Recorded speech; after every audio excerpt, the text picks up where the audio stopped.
Bom dia, e hoje começando o livro de 2 Crônicas, dos capítulos 1 ao 6.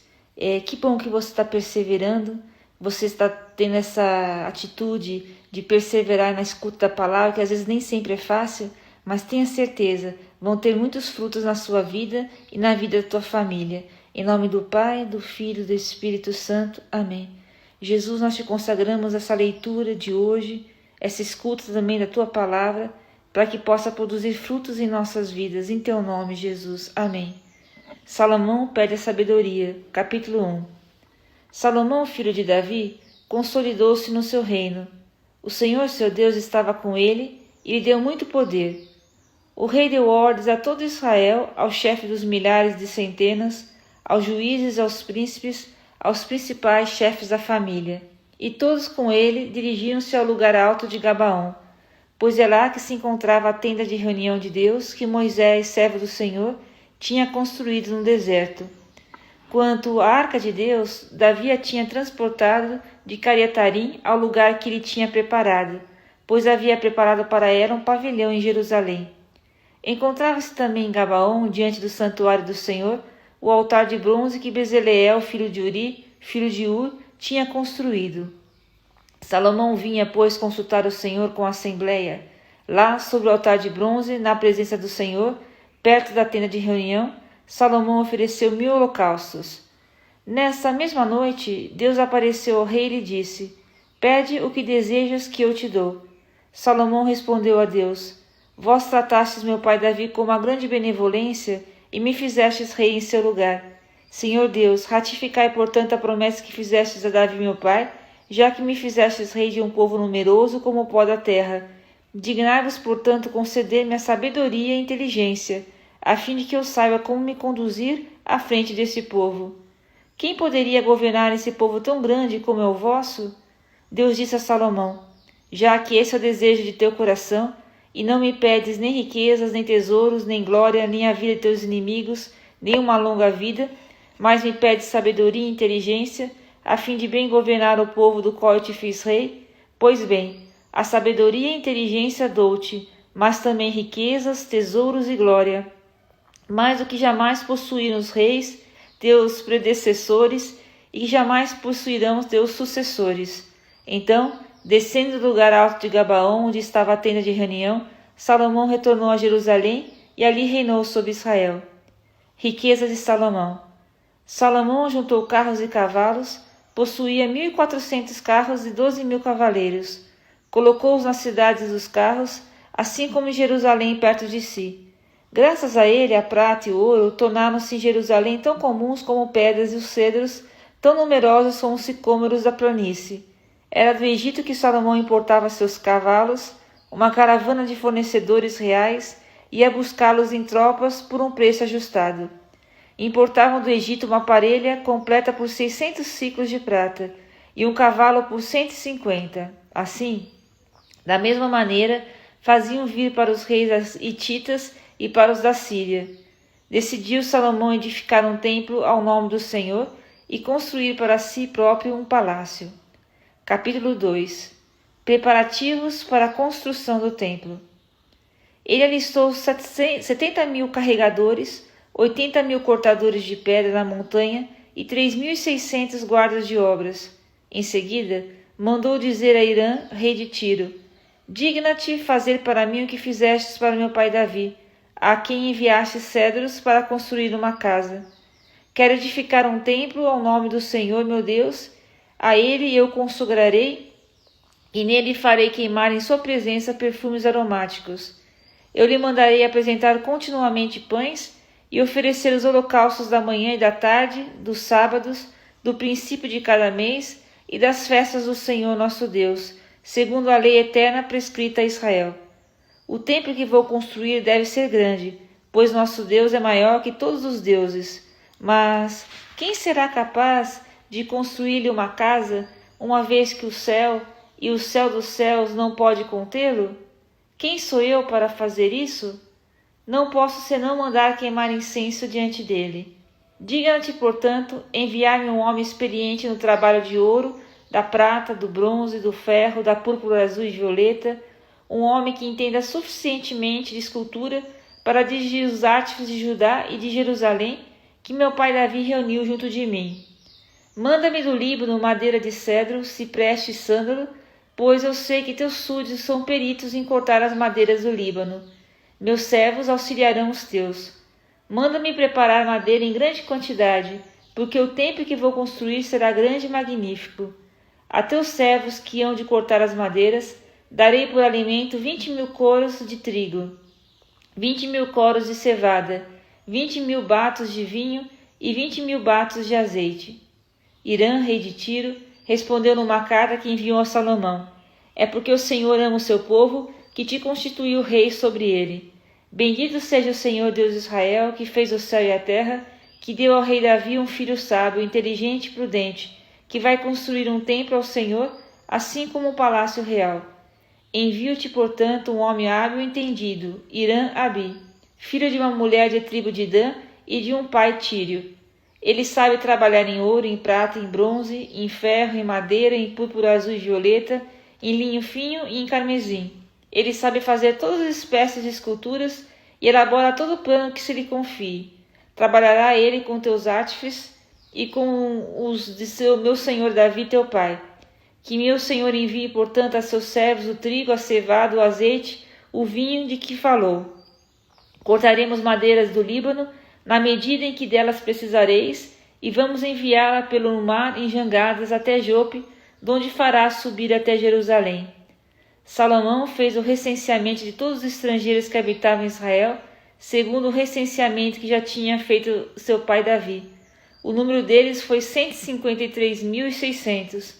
Deles designou 70.000 carregadores, 80.000 como cortadores de pedra na montanha e 3.600 inspetores de obras para incentivar toda essa gente. Capítulo 3. Início das obras e seu acabamento. Salomão começou a construir do templo do Senhor em Jerusalém, no Monte Moriá, onde Deus tinha aparecido a seu pai Davi, no lugar em que tinha preparado na era de Ornã. Foi no segundo dia do segundo mês, no 4º ano de seu reinado, que iniciou a obra. Estes são os fundamentos determinados por Salomão para a construção do templo. De comprimento, 60 côvados, segundo a antiga medida. De largura, 20 côvados. O pórtico que se acha no frontispício e cujo comprimento correspondia à largura do edifício, tinha 20 côvados e 20 de altura. Era revestido de ouro puro por dentro. A grande sala foi forrada de ciprestes. Ele a guarneceu de ouro puro nos lugares em que estavam esculpidas as palmas e as pequenas cadeias. Ornou essa sala com pedras preciosas. O ouro era de Parvaim. O rei revestiu de ouro a sala, traves, umbrais, paredes e portas. Nas paredes mandou esculpir querubins. Fez também a construção da sala do Santo dos Santos, cujo comprimento igual à largura do edifício era de 20 côvados. O valor do ouro fino com que a recobriu era de 600 talentos. Mesmo os pregos eram de ouro e pesavam 50 siclos. Revestiu igualmente de ouro os aposentos para o interior do Santo dos Santos, mandou esculpir 2 querubins e os revestiu de ouro. O comprimento de suas asas era de 20 côvados. Uma asa do primeiro, de 5 côvados de comprimento, tocava a parede da sala e a outra, de 5 côvados, tocava a asa do segundo querubim. Uma asa do segundo querubim, de 5 côvados de comprimento, tocava a parte da sala e a outra, de 5 côvados de comprimento, tocava a asa do primeiro. Assim, a envergadura das asas desses querubins eram de 20 côvados. Sustentavam-se sobre seus pés, com o rosto voltado para a sala. O rei mandou fazer a cortina de púrpura violeta, carmesim e de linho fino, e nela mandou bordar querubins. Diante do edifício, levantou 2 colunas de 35 côvados de altura, tendo no alto um capitel de 5 côvados. Como para o santuário, fez pequenas cadeias, colocou-as no cimo da coluna e suspendeu nelas com 6 romãs. Levantou colunas, uma à direita e outra à esquerda da fachada do templo. Chamou da direita Jaquim e da esquerda Bós. Capítulo 4. Construiu também um altar de bronze de 20 côvados de comprimento, 20 de largura e 10 de altura. Fabricou um mar de metal fundido, o qual tinha uma largura de 10 côvados de uma borda a outra. Tinha a forma circular e sua altura era de 5 côvados. Sua circunferência era medida por um cordão de 30 côvados. Figuras de bois circundavam-no todo ao redor, debaixo do rebordo, 10 para cada côvado, em 2 fileiras fundidas numa só peça com ele. Era sustentado por 12 bois, dos quais 3 olhavam para o norte, 3 para o oeste, 3 para o sul e 3 para o oriente. O mar descansava sobre suas partes traseiras, que estavam voltadas para dentro. Sua espessura era de 1 palmo, e a borda, como a de um copo, tinha a forma de uma flor de lótus. Sua capacidade era de 3.000 batos. Salomão fez também 10 bacias, das quais 5 foram colocadas à direita e 5 à esquerda, para nelas fazer as oblações.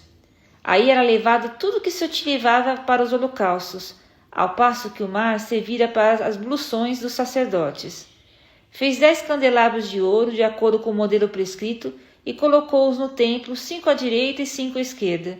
Fez 10 mesas e colocou-as no templo, 5 à direita e 5 à esquerda, e 100 vasos de ouro.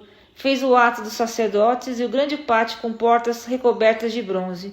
Colocou o mar voltado para a direita e sudeste.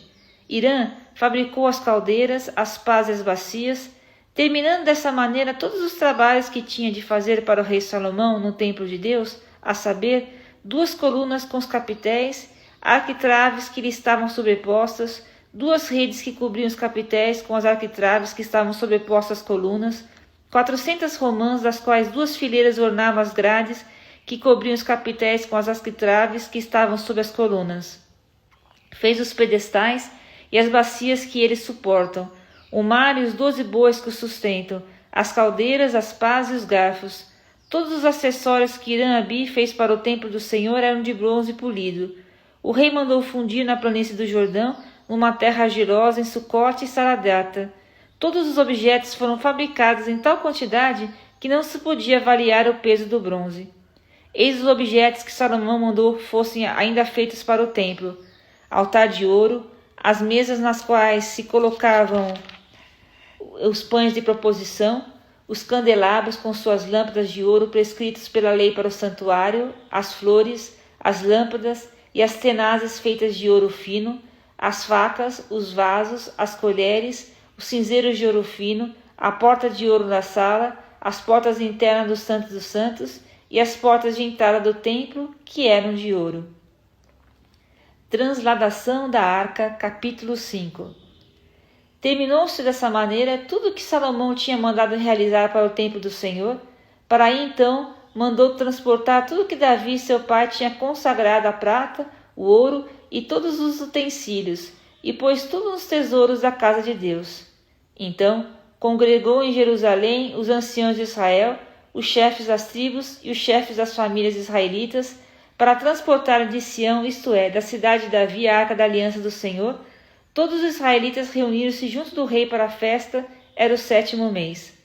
Chegados que foram todos os anciãos de Israel, levantaram os levitas a arca e transportaram para a tenda de reunião e todo o seu mobiliário de utensílios sagrados. Foram os sacerdotes levíticos que fizeram esta transladação. O rei Salomão e toda a multidão de israelitas, reunida com ele diante da arca, imolaram tal quantidade de ovelhas e de bois que não se pôde avaliar o seu número. Os sacerdotes levaram a arca da aliança do Senhor a seu lugar, no santuário do templo, o Santo dos Santos, sob as asas dos querubins. Os querubins estendiam as asas sobre o lugar da arca e a cobriam, assim como seus varais. Estes eram tão compridos que se podia ver suas extremidades diante do santuário, mas não se podia divisá-los de fora. A arca permaneceu lá até o momento presente. Nele não havia outra coisa senão 2 tábuas que Moisés ali tinha colocado no Monte Horebe, quando o Senhor concluiu a aliança com os israelitas que acabavam de sair do Egito. Os sacerdotes saíram do santuário. Todos os sacerdotes presentes tinham tomado parte na cerimônia sem observar a ordem de classes, e todos os levitas cantores, Asaf, Emã e Ditum, seus filhos e irmãos, vestidos de linho fino, colocados a leste do altar, tocavam símbolos, cítaras e harpas, acompanhados de 120 sacerdotes que tocavam trombetas. Quando os tocadores de trombeta e os cantores se uniam para celebrar numa mesma sinfonia o louvor do Senhor, No momento em que faziam ressoar o som das trombetas, dos símbolos e de outros instrumentos de música com esse hino: Louvor ao Senhor, porque Ele é bom, porque sua misericórdia é eterna. Neste momento, o templo se encheu de uma nuvem tão espessa que os sacerdotes não puderam permanecer ali para exercer sua função. A glória do Senhor enchia a casa de Deus. E terminando o capítulo de hoje, o capítulo 6, então disse Salomão: O Senhor deseja habitar na escuridão. Construir, portanto, uma casa que será a vossa morada eterna. Oração de Salomão. Voltou-se em seguida para a assembleia que estava de pé e abençoou. Bendito seja, disse ele, o Senhor Deus de Israel, que pela sua própria boca falou a Davi meu pai, e que pela sua mão realizou suas promessas. Ele tinha dito: Desde o dia em que fiz sair meu povo do Egito, não escolhi uma cidade dentre todas as tribos de Israel, para que nela construíra um templo, onde meu nome fosse invocado, e não escolhi um homem para que fosse chefe de meu povo de Israel. Mas escolhi Jerusalém como lugar de residência para meu nome, e Davi como rei de meu povo de Israel. Ora, meu pai Davi desejava edificar um templo para a glória do Senhor, Deus de Israel, mas o Senhor lhe disse: Tivestes uma feliz inspiração de edificar um templo para a glória de meu nome. Somente não és tu que me hás de construir, será teu filho, o filho procedente de tuas entranhas, que o fará. O Senhor realizou sua predição. Sucedi a meu pai Davi, e ocupei o trono de Israel, como disse o Senhor, e construí o templo ao nome do Senhor Deus de Israel. Pus a arca onde se encontra colocada a aliança feita entre o Senhor e os israelitas. Em seguida, Salomão postou-se diante do altar do Senhor, em presença de toda a Assembleia de Israel, e estendeu as mãos para o céu. Com efeito, ele mandara construir uma tribuna de bronze, erguida no meio do átrio, de 5 côvados de comprimento, 5 de largura e 3 de altura. Nela subiu e de joelhos, voltado para a multidão dos israelitas, com os braços levantados para o céu, disse: Senhor Deus de Israel, não há nem no céu nem na terra um Deus que seja comparado a vós, que seja fiel à sua aliança com seus servos e cheio de misericórdia para os que servem de todo o coração. Cumpristes as promessas que fizestes a meu pai Davi, vosso servo. Nesse dia, vossa mão realizou o que vossa boca havia anunciado. Dignai-vos, portanto, agora, Senhor Deus de Israel, cumprir também a promessa que fizestes a meu pai, vosso servo, de que jamais lhe faltaria diante de vós um descendente que ocupasse o trono de Israel, contanto que seus filhos atendam no seu procedimento e observem vossa lei como ele mesmo observou. Assim, pois, Senhor, Deus de Israel, dignai-vos ratificar a promessa que fizestes a vosso servo Davi. Mas é verdade que Deus habita com os homens sobre a terra? Se os céus e os céus dos céus não vos podem conter, muito menos ainda esta casa que eu construí. Contudo, Senhor, meu Deus, atendei à prece suplicante de vosso servo, acolhei o clamor e os votos que ele vos dirige. Que de dia e de noite vossos olhos estejam abertos para esta casa, para este lugar em que prometestes fazer a residência de vosso nome. Escutai o pedido que vosso servo vos apresenta. Escutai a súplica de vosso servo e de vosso povo de Israel, quando vier orar neste lugar. Escutai-os de vossa morada celeste, escutai e perdoai. Se o homem pecar contra seu próximo e lhe for exigido juramento, se ele vier jurar diante de vosso altar neste templo, escutai-o do alto do céu, agi e julgai vossos servos de modo a condenar o culpado, fazendo recair sobre ele o peso de sua falta, e de modo a justificar o inocente, tratando de acordo com a sua inocência. Quando o vosso povo de Israel, por ter pecado contra vós, for subjugado pelo inimigo, se ele retornar a vós, render glória ao vosso nome, entrar nesse templo para dirigir-vos preces e súplicas, escutai do alto do céu e perdoai o pecado de vosso povo de Israel, reconduzindo a terra que lhes destes a ele e a seus pais. Se o céu vier e se fechar e não chover mais, por terem eles pecado contra vós, e vierem orar neste lugar, rendendo glória ao vosso nome, e arrependendo-se de seu pecado por causa de vosso castigo, escutai-os do alto do céu, perdoai o pecado de vossos servos e de vosso povo de Israel, mostrai-lhes o reto caminho que devem seguir, e concedei chuva à terra que destes como herança a vosso povo. Quando a terra for assolada pela fome, peste, ferrugem, mangra, gafanhoto, pulgão, quando os inimigos cercarem as cidades da terra de Israel, ou se houver uma calamidade ou uma epidemia qualquer, e um homem ou todo o povo de Israel vos dirigir uma prece suplicante, e cada qual reconhecendo sua chaga dolorosa, estender as mãos para este templo, escutai do alto do céu de vossa morada e perdoai, concedendo a cada um o que merece. Vós que conheceis seu coração, pois só vós conheceis o coração do homem.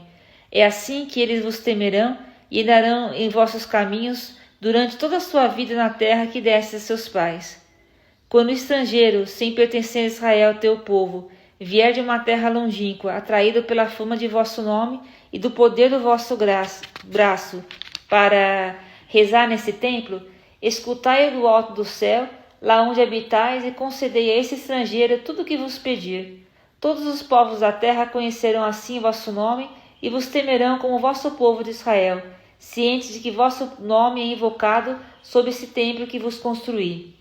Quando o vosso povo fizer guerra contra seus inimigos em qualquer direção, a qual vos enviardes, e ele vos invocar, voltando-se para essa cidade de vossa escolha, e para esse templo que construí agora de vosso nome, escutai do alto do céu suas preces suplicantes, e fazei-lhe justiça.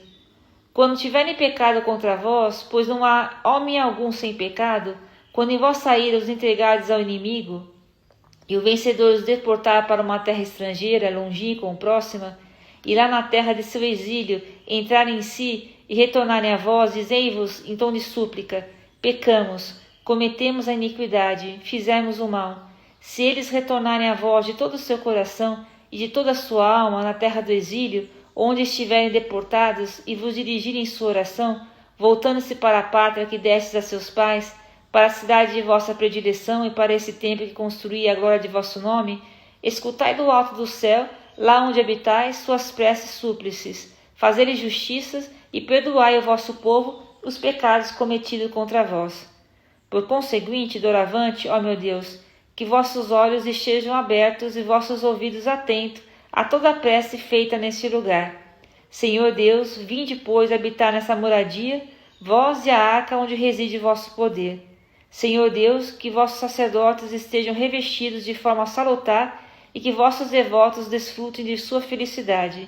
Senhor Deus, não repilais a prece daqueles que vos é consagrado, em memória dos favores que concedestes a vosso servo Davi. E aqui termina a leitura de hoje. Deus te abençoe.